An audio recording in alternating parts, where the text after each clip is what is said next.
훅 인터뷰. 모두를 위한, 모두를 향한, 모두의 궁금증 훅 인터뷰. 검찰 고발사주 의혹의 핵심 김웅 의원과 공익신고자 조성은 씨의 통화 내역이 공개됐습니다. 녹취록에는 윤석열 이름 나오고요. 김 의원이 조 씨에게 고발장을 전달한 전후 상황 담겨 있습니다. 배우도 분명히 있어 보입니다. 그런데 윤석열 캠프는 내용이 일부만 공개됐다, 윤석열 죽이기다, 정치 공작이라고 주장하고 있습니다. 김웅 의원도 방송에서 앞뒤 다 잘하고 얘기했다고 반발했는데요. 앞뒤 들어봐도 좀 무슨 내용인지 모르겠던데요. 자, 공개된 녹취록 내용 한번 분석해 보겠습니다. 김남국 더불어민주당 의원, 어서 오세요. 네, 안녕하세요. 살고 싶은 도시 생생도시 안산 단원을 김남국입니다. 아, 그렇습니까? 네. 김웅 의원과 조성은 씨 통화 내용 녹취록이 이렇게 공개됐는데, 저기 어떤 내용인지 잠시 듣고 올게요. 고발장 초안을 저희가 만들어서 일단 보내드릴게요. 남부지검에 내랍니다. 남부 아니면 조금 위험하대요. 제가 가면 윤석열이 시켜서 고발한 것이다가 나오게 되는 거예요. 대검에서 건너온 자료면은 제가 왜 대검에 좋은 이야기를 잘 해놓겠다라고 이야기를 하겠습니까? 검찰하고 연결을 시키는 것은 그냥 더불어민주당의 희망사항이 아닌가 싶습니다. 두 분의 통화가 있었고요. 뒷부분은 오늘 김웅 의원이 밝힌 입장인데요. 기억이 나지 않는다고 계속 얘기하다가 또 다른 얘기를 하기 시작했습니다. 자, 이 녹취록 어떻게 들으셨습니까, 김남국 의원님? 네, 우선은 해당 녹취록이 이런 정도까지 나왔는데 뻔뻔하게 여전히 부인하고 있다라는 것이 정말 놀랍다라는 그런 생각이 드는데요. 네. 굉장히 추정할 수 있는 내용들이 상당히 많습니다. 예. 우선은 해당 내용을 보게 되면 대검찰청 쇼를 지휘할 수 있는 그런 내용이 나옵니다. 네. 녹취록 내용에 단순하게 고발장 초안을 작성한다라는 그런 내용이 나오는 것이 아니라 검언 육착 프레임을 바꾸기 위해서 검언 육착 프레임을 정언 육착 프레임을 뒤집어서 선거에게 영향을 주려고 이런 내용이 나옵니다. 제가 한번 읽어드리겠습니다. 네. 대검찰청으로 간다라는 걸 전제로 김웅 의원이 이렇게 이야기를 하고 있는데요. 만약 가신다고 그러면 그쪽에다가 이야기해 놓을게요. 그래서 적당한 수순이 아니고 너무 막 편하게 가면 안 되니까 이게 검찰이 받기 싫은데 어쩔 수 없이 받는 것처럼 하고 이쪽에서 항의도 좀 하시고, 그러니까 막 받는 식으로 하는 게 아니라 대검찰청에서 받기 싫은데 받는 것처럼 연극을 한다라는 겁니다. 이게 김웅 의원의 목소리예요. 그것도 또렷하게 들립니다. 네, 그러면 대검찰청에서 이런 쇼를 할 수 있을 정도로 지휘할 수 있는 정도의 지휘를 할 수 있는 사람은 누구냐라고 네. 하는 거죠. 네. 이런 정도의 커뮤니케이션을 할 수 있는 사람이 누굴까라고 추정이 충분히 가능한 것이고요. 네. 그리고 고발장을 접수를 하게 되면 사건 배당이라고 하는 시스템이 있습니다. 배당을 해야죠. 예, 배당을 해야 됩니다. 그러면 이 사건 배당을 대검찰청에 배당을 했는데 그런 어떤 사건 배당 시스템을 무시하고 마음대로 할 수 있는 것, 그 권한을 가지고 있는 자 생각해보면 그분이다라고 하는 것이고요. 몇 명 안 됩니다. 아주 예. 고위직일 수밖에 없습니다. 네, 그리고 또 한 가지, 이게 그냥 단순하게 그런 어떤 추정할 수 있는 것만 있는 것이 아니라 디지털 증거도 정확하게 범인을 가리키고 있습니다. 텔레그램의 손중성 보냄이라고 하는 디지털 계정 정보가 남아 있고요. 그리고 디지털 계정 정보에 고발장과 고발장에 첨부된 판결문이 있는데 이 판결문에는 개인 민감 정보가 담겨 있는 판결문이어서 검찰 내부인만 접근 가능한 검색 시스템에서만 접속이 가능합니다. 네. 그런데 이거 지금 이미 수사를 했는데 해당 판결문의 접속 기록, 검찰 내부에 접속한 접속자를 확인했다라고 하고 있기 때문에 예. 이미 다 검찰 수사가 거의 다 종국에 갔다라고 봅니다. 수사가 복잡하지도 않은데 아무튼 핵심 증거, 이 녹취 파일이 나왔습니다. 6010님께서 증거 앞에서는 겸손해야죠, 이렇게 얘기합니다. 영화 검사 외전 대사 중에 한 부분입니다. 1147님은 김웅 의원은 내용이 전혀 기억 안 난다면서 앞뒤 자른 건 어떻게 합니까? 이렇게 물어봅니다. 자, 녹취록으로 한번 좀 들어가 볼게요. 김웅 의원이 이렇게 얘기합니다. 고발장 초안을 저희가 만들어서 보낼게요. 저희가 누굽니까? 이제 저희가라고 하는 것, 저희가 만들어서 보낼게요. 그리고 또 여기 보게 되면 우리들이라고 하는 이런 표현들도 나오는데요.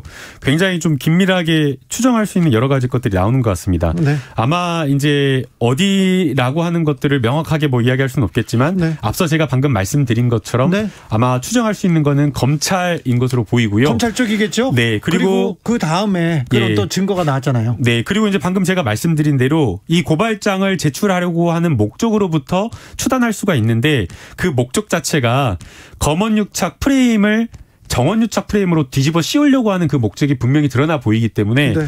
아마도 그 선거에 영향을 주려고 했던 그 검찰의 불온한 세력이었던 것 아닌가라는 생각이 듭니다. 알겠습니다. 뭐 녹취록을 김웅 의원은 녹취록을 뭐 앞뒤 잘랐다고 얘기하는데 녹취록 전체가 전문이 이렇게 언론에 지금 공개돼 있어요. 한번 읽어보시면 판단하는데 좀 판단이 설 겁니다.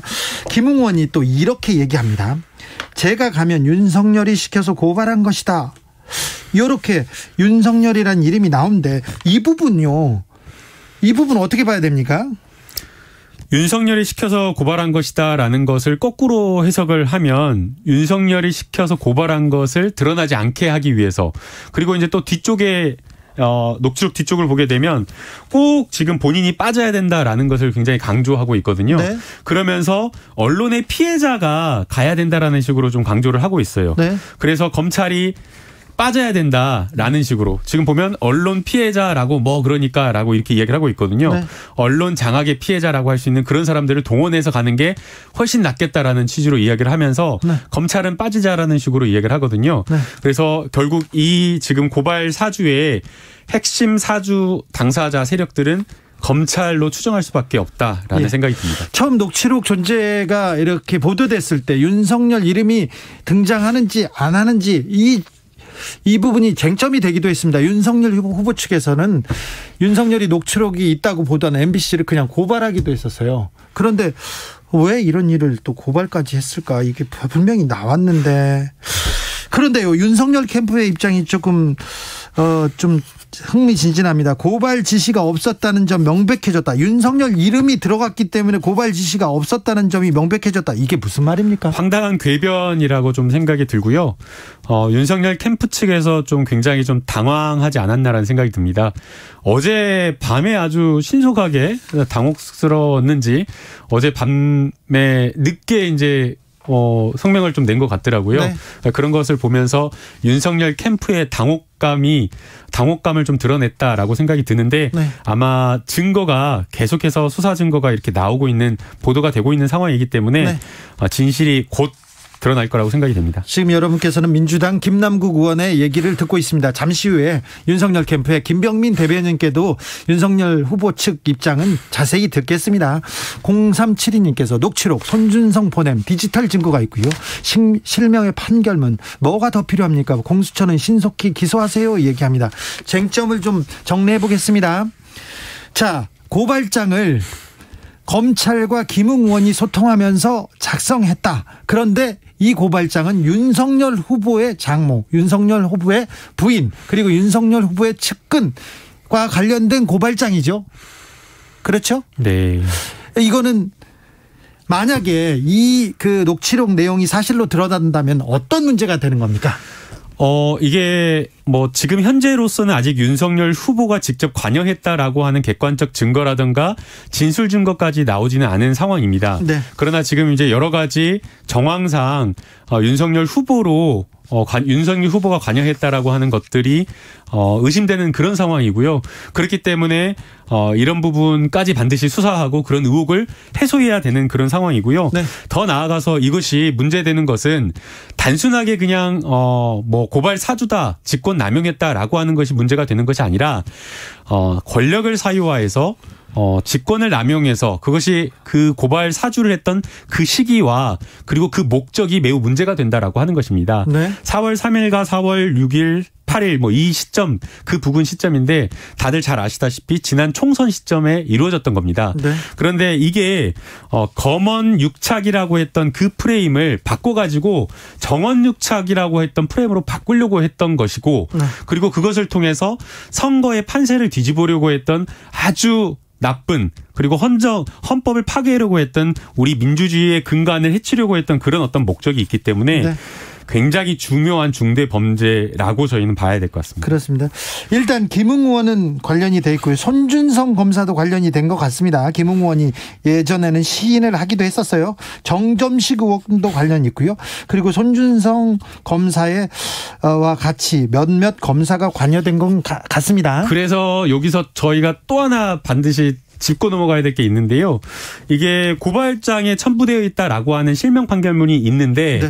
그 실명 판결문에 접속했다. 네. 그리고 그 고발장을 작성했다라고 의심되는 검사들이 또 있죠. 이제 수사 대상에 올라 있거든요. 네. 그게 이제 수사정보정책관실의 2명의 검사인데 그 중에 한 명이 바로 그 라임 사태 때 김봉현 씨의 접대를 받았다라고 하는 그 3명의 검사 중 한 명입니다. 아, 그래요? 근데 재미난 게 그때 기억하실지 모르겠지만 6만 원 술 접대 세트라고 해가지고 2명은 기소되고 1명은 징계만 받았잖아요. 기소 안 된 그 검사입니까? 그 기소 안 된 바로 그 검사인 겁니다. 아. 그러니까 이 1명 96만 원 세트로 해가지고 온통 수많은 그 검사들이 욕을 먹었잖아요. 네.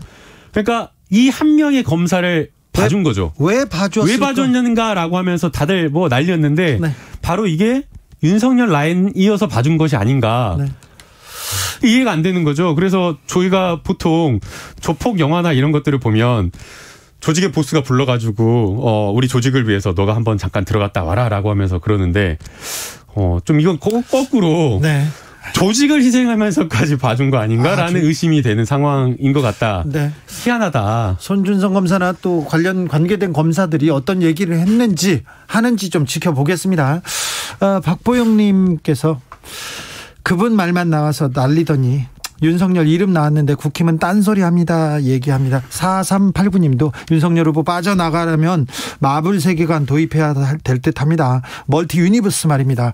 윤석열 후보가 이 사건이 처음에 불거졌을 때 긴급 기자회견을 했습니다. 그러면서 괴문서, 마이너 매체, 정치 공작 이런 표현을 쓰면서 격앙된 반응을 보였었는데 이 내용을 보면 조금 목소리가 좀 달라져야 될 것 같은데요. 네, 굉장히 또 저희가 하나 또 더 주목해야 될 게 있는데요. 지금 여기 녹취록 내용 중에 저희가 또 주목해야 될 부분이 이동재 기자가 양심 선언하려고 했던 내용을 네. 김웅 의원이 먼저 알고 있었던 부분도 저희가 주목해야 될 부분인 것 같습니다. 네. 지금 이동재 기자가 한동훈 검사장의 녹취를 가지고 이철 회장을 협박하려고 했다라고 하는 게 문제가 됐었거든요. 네. 그래서 이동재 기자가 이것을 반박하려고 실은 본인이 취재윤리를 위반해가지고 대역을 써가지고 한동훈 대역을 써가지고 녹음한 거다라는 네. 식의 반박 논리를 만들려다가 안 했었거든요. 네. 근데 이게 안 했는데 이게 발표하기도 전에 김웅 의원이 알고 있었다라는 게 이 녹취에 나온 겁니다. 그렇죠. 본인이 시인하고 있는데 근데 김웅 의원이 기억 안 난다. 근데 그러면 김웅 의원은 하지도 않은 이야기를 이동재 기자가 하지도 않은 이야기를 어떻게 발표 전에 이미 알았냐. 실행하지도 않은 이야기. 네. 이야기하지도 않은 걸 어떻게 알았냐라는 거죠. 아무튼 그러면 즉 이 말은 결국에 이 당시에 문제가 되었던 검언유착이라고 하는 그 사실을 네. 아주 확증적으로 조금 이야기할 수 있는 굉장히 중요한 증거가 되는 거 아니냐라는 거죠. 김웅 의원 관련된 녹취록 그리고 그 판결문 그리고 그 조사 지금 김남국 의원이 말한 증거만 봐도 굉장히 좀 명확해 보이는데요. 단순해 보이는데 공수처 수사는 어떻게 진행됐습니까? 지금 왜 네. 이렇게 진도가 안 나죠? 그 부분도 굉장히 중요한데요. 지금 이 녹취록은 그 공익제보자 조성은 씨가 사설업체에 포렌직을 맡겨서 추출한 파일 2개라고 이야기를 하고 있고요. 네. 공수처에서 지금 어제 밝힌 바로는 공수처도 포렌직에서 2개의 파일을 추출했는데 네. 동일한 파일을 확인했다라고 밝혔습니다. 네. 수사가 좀 진행되겠죠? 네, 수사가 빠르게 진행되고 있다라고 합니다. 네, 이거 그렇게 시간을 끌 사안이 아니에요. 복잡하지도 않고요. 네. 빨리 그 공수처에서 수사를 좀 명확하게 명쾌한 결론을 냈으면 합니다. 하나만 더 물어볼게요. 전두환 대통령이 군사 쿠데타와 5.18만 빼면 정치는 잘했다고 얘기하시는 호남 분들이 많다. 이 발언에 대해서 의원님은 어떻게 보세요?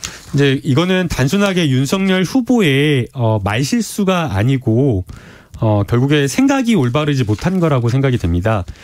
이게 단순히 한 번 있었던 것이 아니라 뭐 선발 노동은 아프리카에서나 하는 것, 뭐 후쿠시마 원전 폭발은 없었다, 방사능 유출 없었다 등등의 여러 가지 문제가 되는 발언들이 있었는데요. 계속되는 너무나 많은 도저히 할 수 없는 그런 어떤 발언들을 보면 윤석열 후보가 보통 사람들이 가지고 있는 일반적인 어떤 지식이라든지 아니면은 건전한 어떤 상식조차 없어서 굉장히 좀 우려스럽다라는 그런 생각이 듭니다. 윤석열 후보는 토론회에서 계속해서 본인이 부족한 것은 다른 전문가들을 빌려서 국정을 운영하면 된다라고 이야기를 하지만 지금 윤석열 후보가 가지고 있는 지식 수준이나 상식 수준을 보면 빌려서 국정 수준을 운영할 정도도 안 된다라는 생각이 들어서 굉장히 좀 걱정스럽습니다. 여기까지 들을까요? 김남국 더불어민주당 의원이었습니다. 네, 감사합니다.